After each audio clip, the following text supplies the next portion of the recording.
ସାଧାରଣତନ୍ତ୍ର ଦିବସ ଭାଷଣ।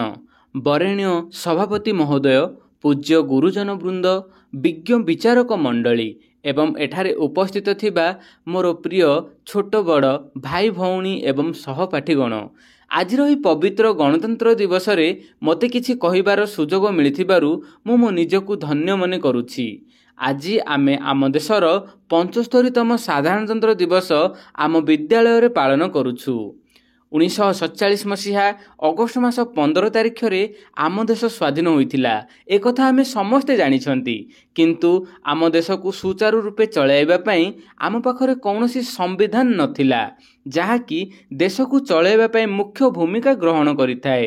ତେଣୁ ଡକ୍ଟର ଭୀମରାଓ ଆମ୍ବେଦକରଙ୍କ ସଭାପତିତ୍ୱରେ ଏକ କମିଟି ଗଠନ କରି ଦୀର୍ଘ 2 ବର୍ଷ 11 ମାସ ଏବଂ 18 ଦିନର ଅକ୍ଲାନ୍ତ ପରିଶ୍ରମ ଓ ନିଷ୍ଠା ବଳରେ ଏକ ବିସ୍ତୃତ ଏବଂ ସଶକ୍ତ ସମ୍ବିଧାନ ପ୍ରସ୍ତୁତ କରାଗଲା।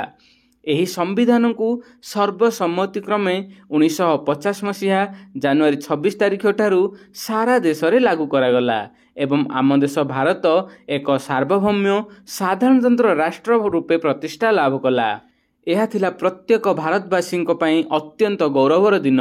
ତେଣୁ ଏହି ଦିନକୁ ସବୁଦିନ ମନେ ରଖିବା ପାଇଁ ପ୍ରତ୍ୟେକ ବର୍ଷ ଜାନୁଆରୀ ମାସ 26 ତାରିଖକୁ ସାଧାରଣତନ୍ତ୍ର ଦିବସ ରୂପେ ପାଳନ କରାଯାଇଥାଏ।